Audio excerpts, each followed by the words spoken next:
We start this video a little unusual. We start off with Stan practicing his wet exit and recovery. And it's kind of really good to note that Stan used all the techniques he could, using a paddle float, and eventually he used the cowboy style to get back on the kayak.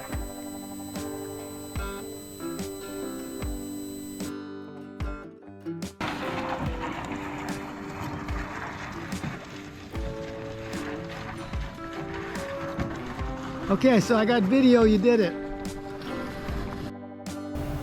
With that, we now start episode 4, the paddle to Ewing Cove.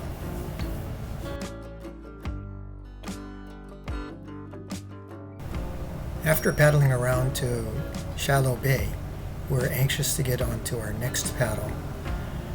Everybody was on Fox Cove, and at that time it was low tide. So as you can see, the mud was pretty well exposed. There was some concern that the mud would be too deep and we would get stuck.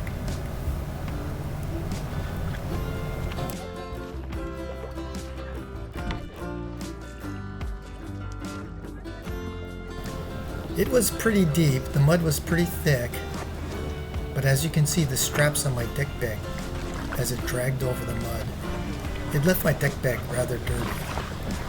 But at least we were able to make it out to the shallow water without too much trouble.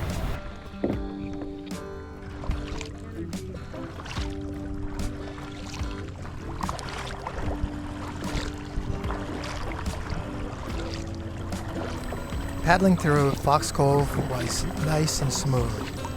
Leading the way was Denny. And with the help of Jonathan, we went through the south opening of Fox Cove.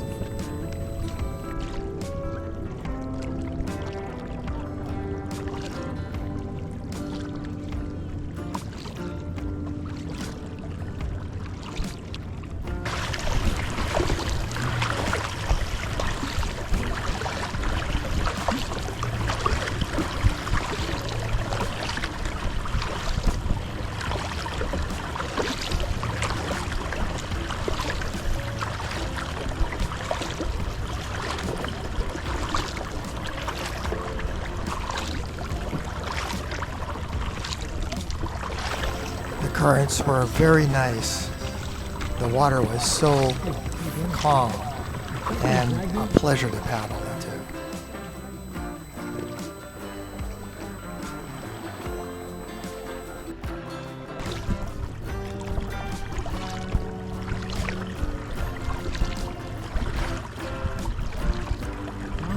I noticed that there was somebody standing on the reef.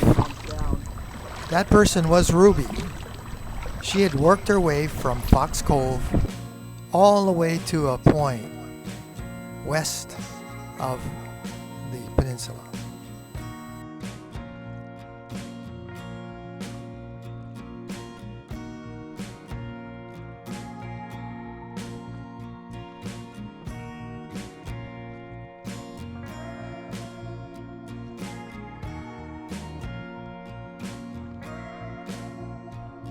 How did she get there so fast? It'll be an eternal mystery.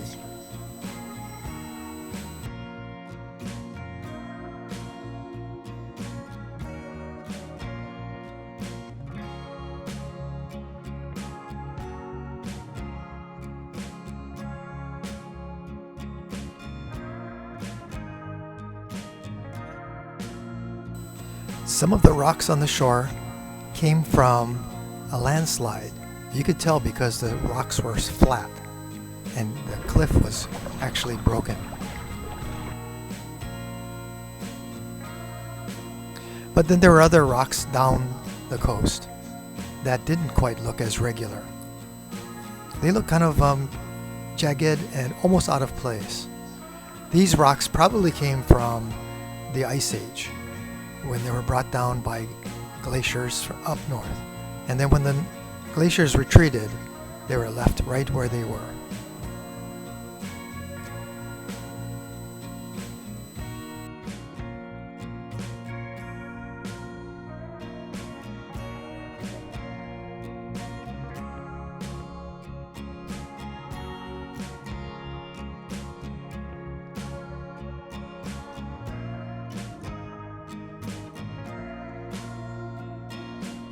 There were some unusual rock formations all along the way, but none more unusual than this one.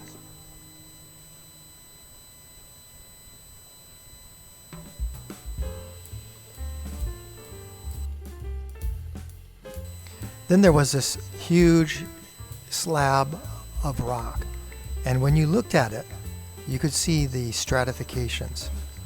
The two different layers that we referred to earlier in the other videos of the older and the younger layers that caused the stratification of sedimentary rock.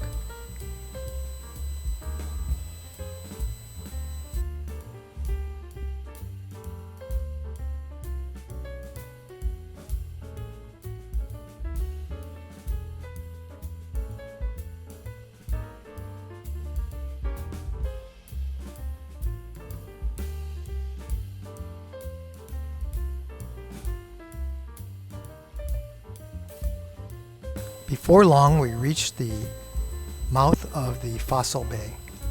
Here was the famous E.V. Henry Point, where they found the fossil for the theropod dinosaur. Still a mystery how it got there, but this is where the scientists found the femur of a theropod in 1971.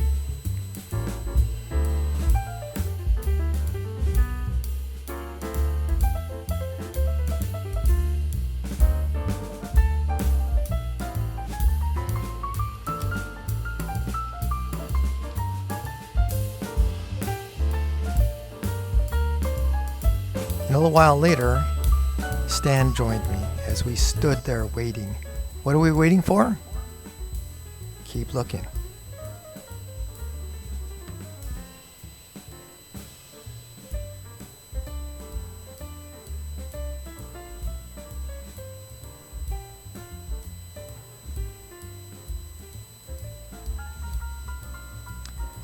After the boat passed, it was safe for us to cross the boat channel.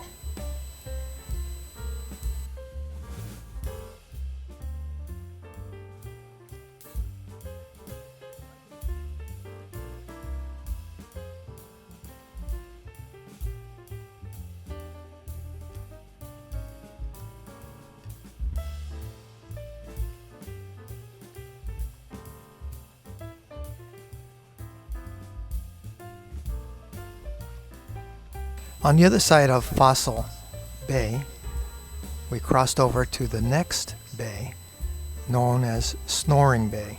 Why is it called that? We don't know. But it's a really nice little bay that a lot of boats like to anchor in because it looked pretty calm. This time of the year, everything looks pretty calm. But this one here looked like a nice little bay.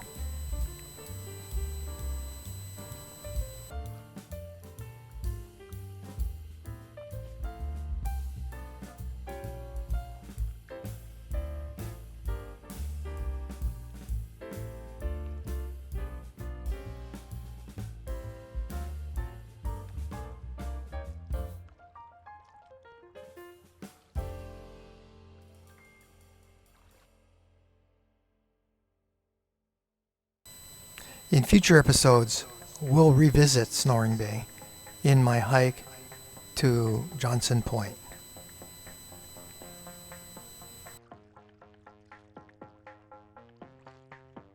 After paddling past Snoring Bay, we turned left at Johnson Point. At that point, we paddled into Echo Bay, and some of the paddlers made some noises that actually did make an echo between the Finger Island and the Susha Island. Paddling around Echo Bay, we went through the Cluster Islands and through Ewing Cove. And what a beautiful cove that was. It's written that it's not well visited because it's so difficult to get to. On that day, there were not that many people visiting, so we had the entire cove to ourselves practically. It's also known as a pretty good fishing spot. So that's where a lot of the paddlers went out and went crabbing and fishing. We stayed there for a few hours, fishing and crabbing, but soon it was time for us to paddle back. This time we're going to land in Fossil Bay, not Fox Cove.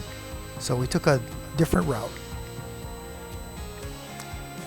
As we looked out, I saw the different channels at the cluster islands, and we headed towards several of those channels, paddling around the islands. As we drew closer to the cluster islands, we started looking at the rock formations. Here John is picking up a fish. He did later release it because it was too small. One of the neat things about cluster islands is a rock formation known as a gargoyle rock. And here is the gargoyle rock. Pretty cool.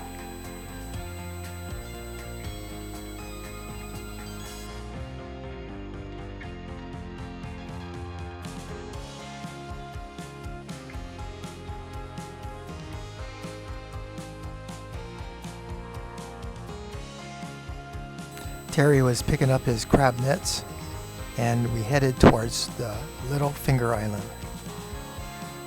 and through the channel that led to Johnson Point.